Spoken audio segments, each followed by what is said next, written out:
Hey everybody, happy Friday. Happy Friday.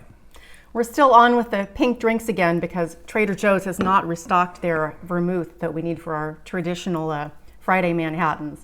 Sweet vermouth. Yes, maybe next weekend. I'm sure I could get it elsewhere for those of you that might comment and say Trader Joe's isn't the only place you can get it because... Oh no, for us it's the only place. Must be Yes, Trader Joe's right. sweet vermouth. Okay. Sometimes we say stuff that, people... We probably would drink another vermouth, but we like the Trader Joe's stuff. We're somewhat set in our ways. And it's our show, so sometimes we're just smart Alex, Okay, so Equinox. let's start off with... Sorry. Let's start off with where in the heck are we? So behind us is somewhere in San Diego. You tell us where it is in the comments, and at the end we'll reveal where it is. So I'm not going to give you a lot of hints on this one because this is kind of either you know it or you don't. But this behind us is a statue of a famous explorer. And you know what? Let me make this a little bit smaller so folks can see this a little better. Famous explorer, and nearby are some cool tide pools. So let us know in the comments where in the heck are we. Here's a comment that might sound... You be careful now. Sound dumb. Oh, okay. How do they know what these folks looked like, these explorers? Well, I think they had portraits done. Portraits, I'm sure this guy was famous enough. He had several portraits true. commissioned. You had to be pretty good to paint a portrait back then, too. Well, I guess that's how. I guess you could ask the same question about a lot of historical figures. I knew it was a dumb question. well, we have written history, we have oral history, and these days we've got video and all other kinds of stuff to.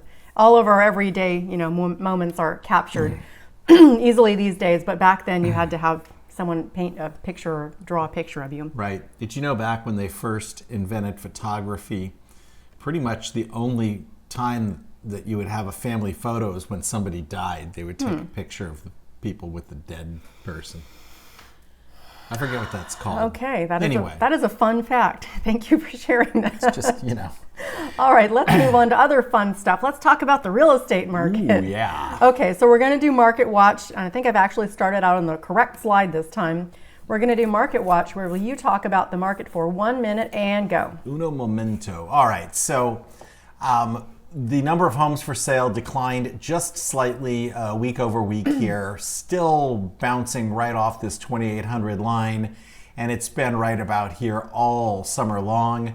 And then the number of new listings went down pretty sharply over the last 7 days, which is, number of new listings went down sharply while pendings stayed flat, which is why that went down.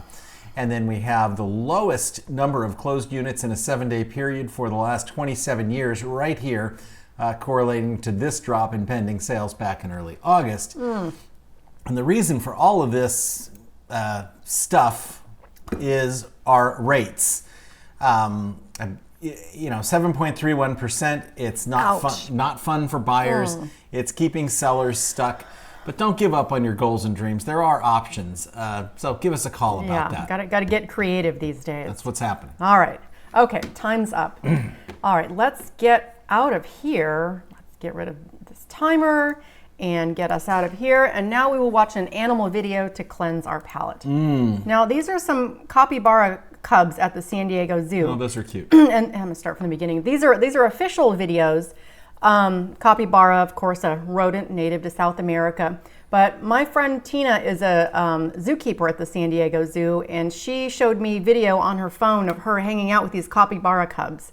So I got to see some firsthand, real life zookeeper footage. Anyway, this isn't the first time I've seen these capybara cubs. And is this from Zoo TV here? This is from the San Diego Zoo Facebook page. Oh. I guess that was Thank you, Andrew. Sort of. Yeah, our friend Andrew Schultz is also the videographer for the zoo. So at least more we're name dropping all kinds of folks from the zoo. Okay, he's a video guy, but I think he's a TV guy. He's a production guy. He's involved with production. I guess videographer maybe was not the right word, but well, I don't want to insult him. Sorry. All right. I'm well, sure he's not insulting. He's very. He's heavily involved. We love you, Andrew. Yes, heavily involved with. Zoo TV. Zoo TV. Okay, sorry. Yes. No worries. Next time we'll come back with the correct correct nomenclature, but I know that my friend Tina is a senior zookeeper, and that one I got correct. So we got to name drop 2 folks from the zoo, and I think we've watched these capybaras about 3 times now. So let's move on. You live in San Diego long enough, you meet some people. I can't think of anyone else I know at the zoo. All right, so my mom's friend April. Oh, okay.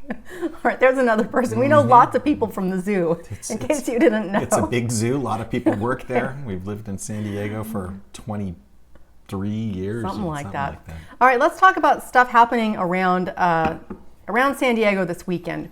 And there's a lot of Oktoberfest stuff happening, a lot of spooky stuff, pumpkin patches.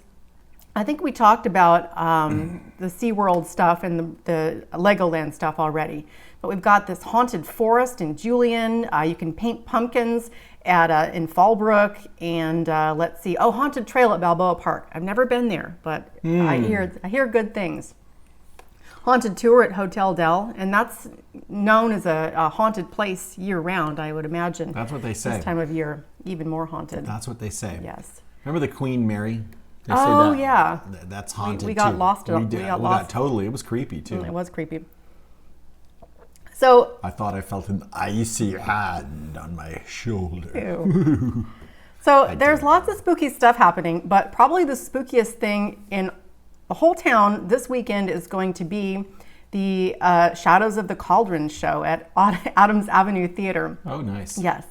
And there's a few tickets left. It's on Sunday at 1 o'clock, and this is a promotional video. Now, this is so there's several dance crews, and my dance crew is in here too. And I'm going to be here in a second. Let me move me over here because these are a bunch of fusion dancers that will be in the show, and I'm going to be coming up right here in just a second. Wait, this is my friend Erin. She's also in my crew. And look, there's me right there. Oh, look at you. With my crew. I'm going to be there in another second for about a half a second. That's Tina from the zoo. Not that one, but she was there very briefly. Well, I can't wait to see it on Sunday. There's Erin again. I'm doing lots of name dropping this evening. There I am again. Yes. Okay. All right, that's all. That's happening. A little shameless promotion there. Yes, that's all right. Shamelessly promote. So, more spooky stuff. So last night was the last supermoon of 2023. And it's still really big and bright tonight, so go check it out. As we all know, a supermoon, the moon goes around the Earth in a slightly elliptical orbit. And when it's the closest or very close to the Earth, and it's also full, that's a supermoon. And it appears larger, but isn't actually any larger. So and this is happening in very close proximity to the equinox, which is when there's 2 times a year when the Earth's axis is neither tilted toward or away from the sun. It's equal, and it's right, and the equator is right in the center of the sun's disk. That's the equinox. That equator is lined right up. Yeah, and it happens twice a year. Equinox, of course, meaning equal amounts of sunlight and darkness in all latitudes, supposedly. Yes. I don't know how that could be, but the thing is, I do have the tiniest of qualifications to speak to this sort of thing, having in my past life been a satellite remote sensing specialist. And I also have a vast knowledge of the heavens since I have a large telescope with many fancy accessories, and I've read many, many books. I've never seen anybody who can find, the major constellations, any amateur astronomer can just, point them out. But Deva, if you want to look for a specific nebula, whatever, she doesn't need any of these fancy I don't have any of those go-to scopes or anything. My scope is all optics. I can just eyeball it with my red dot. She's good. Okay, thank you. Well, anyway, I also have this thing where I can hook up a camera to my telescope.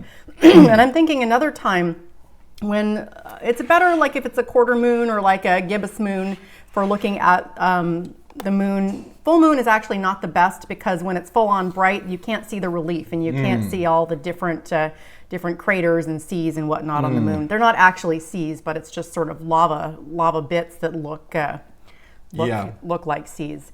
So sometime I'm going to hook that up and we will loop this in over here so we can watch the moon while we talk. Wait for it. Wait, what are we waiting for? When we do this. Not right now. I mean, wait for Oh, okay. Well, I don't know when we're going to do it, but we will at some point. We have, we have a vast variety of interests. We're into all kinds of weird stuff. And actually, not just into it, but have some, seemingly specialized knowledge. I could pick up a guitar right now and show you, major, minor pentatonic scales up and down the neck. Whatever you want to know about the guitar. There's just a lot of useless knowledge that we possess. Yeah, I'm not sure where all this is getting us, but it's not getting us anywhere. This is our show. We can talk about what we want to talk about. Maybe we should move on from waxing on about ourselves. Notice my moon reference there. We're waxing on about ourselves. I'm sorry. We need to move on. We need to talk about something else. Push ahead. Let's talk about San Diego's new high-tech fireboat. Can I ask you a question first? Yes. Did Ray Carney say anything about whether he'd spend $5.79.9 for gas? So he did. And for those of you who don't know, Ray Carney, we don't know him personally, but he posts in the comments on a lot of Times of San Diego stories, including the weekend events. And he's been missing for several weeks. And his thing was, nothing I'd spend, and then insert the price of gas for whatever event. And now it's much higher.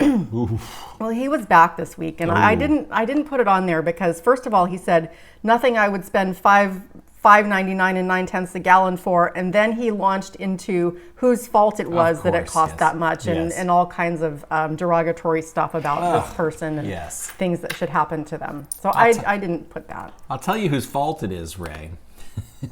It's the oil company's fault.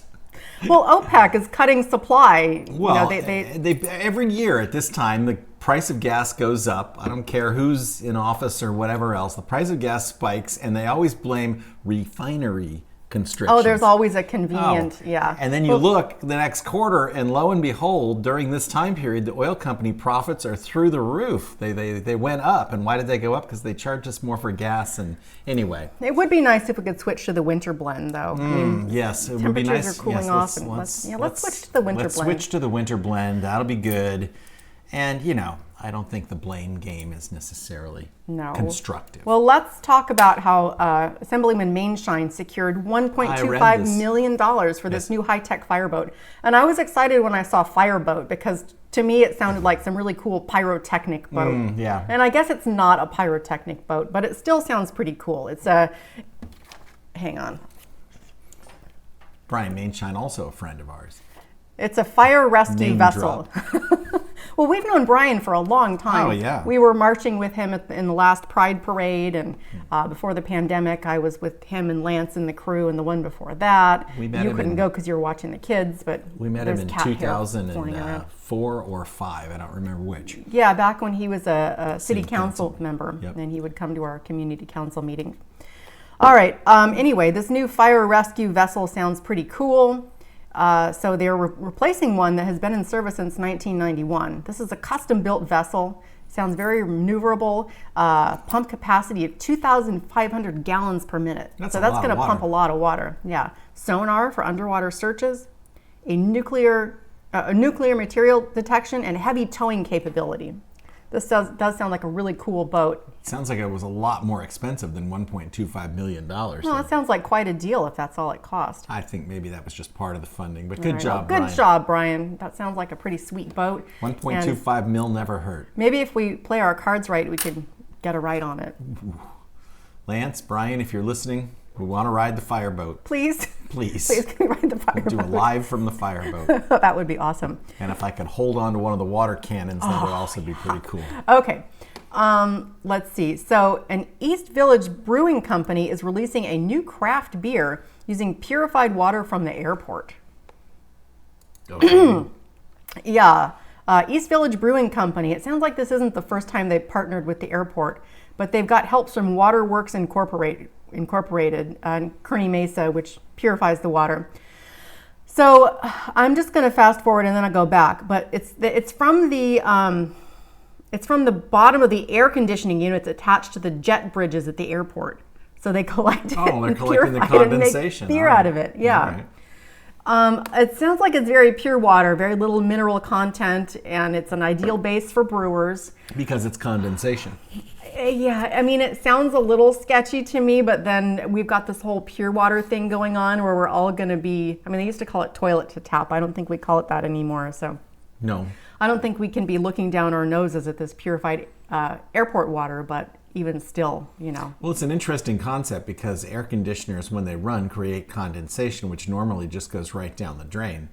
And the condensation would be fairly pure water, except for the surfaces that it touches, which might be dirty, but they filter it. So, good idea. Well, these folks are making this seasonal beer, Cruising Altitude.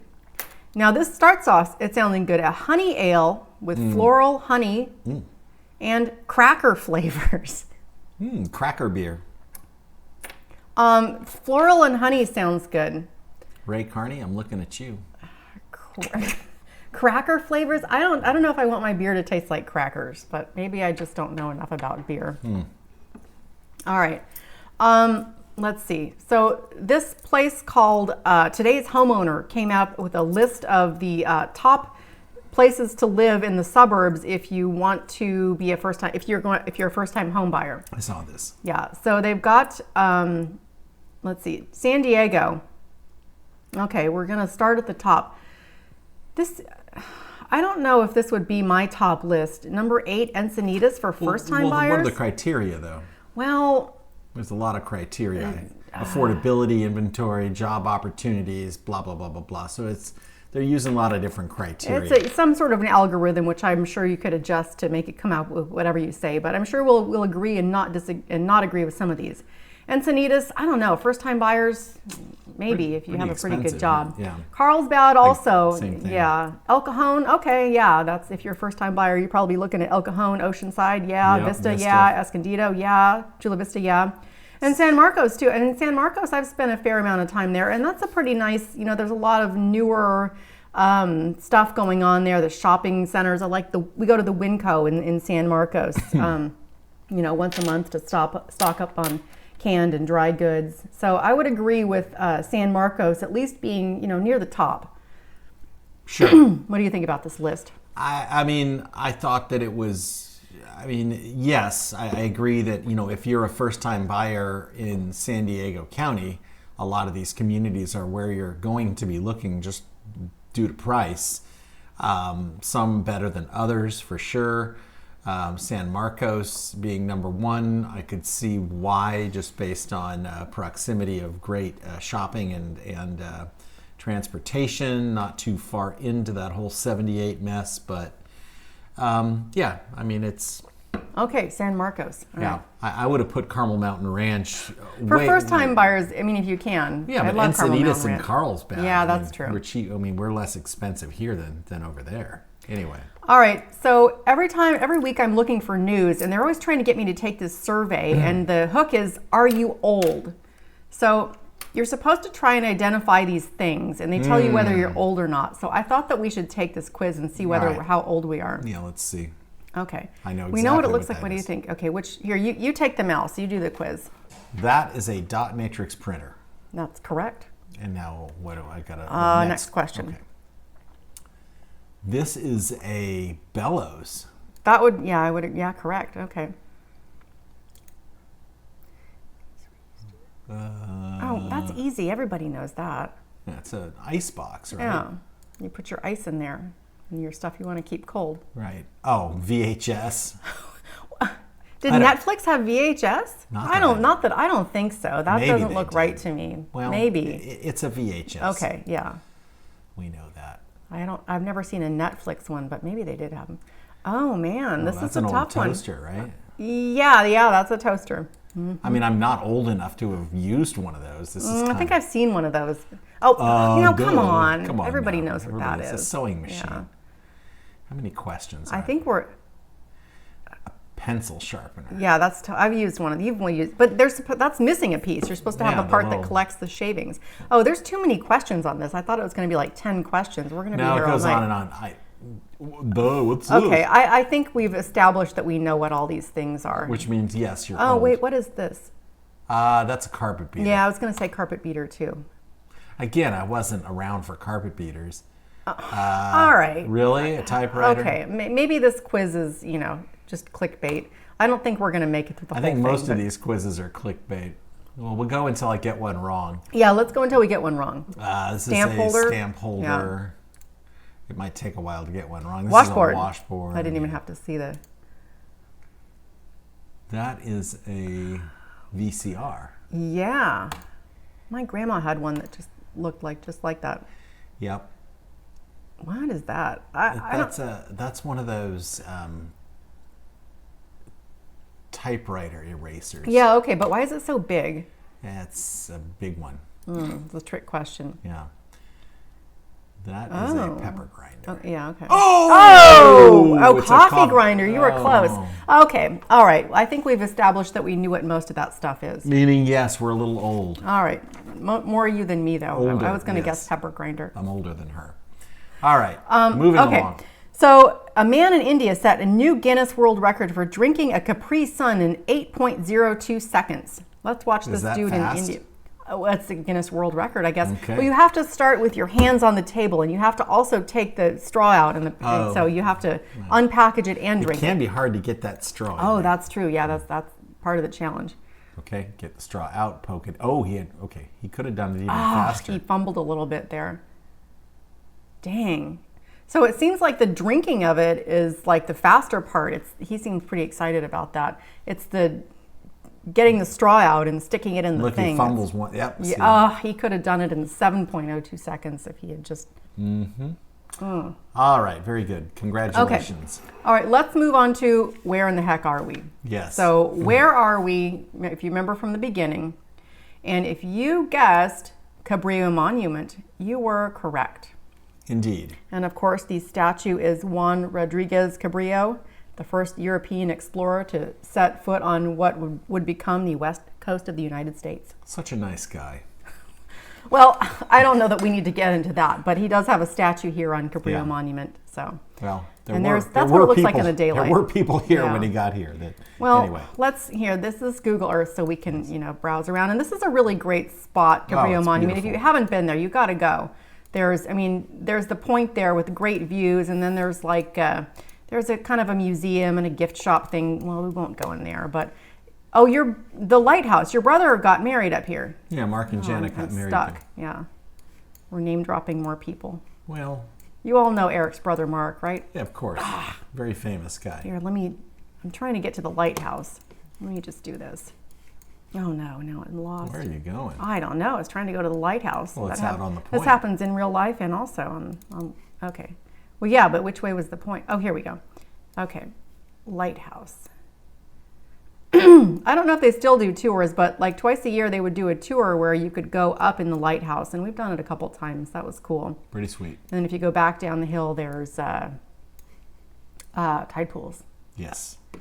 So let me fix this. We'll make us a little bigger. That's all I got for this evening. And you made a new batch of Thomas Jefferson's mac and cheese, and it smelled really good, and I can't wait to get into it.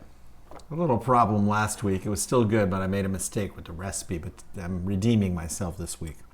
Well, I had a sneak peek preview, and it was very tasty, nice and creamy with a rich flavor profile. Yes. I'm sorry if we antagonized anybody. But you started it. You know who you are, too. That's right. We didn't mean to go on and on about our astrological knowledge, but we did anyway. Yeah. Okay. Are we done here? I'm done. Have a good weekend, everybody. We'll see you again Have a very good weekend. soon. See you next time.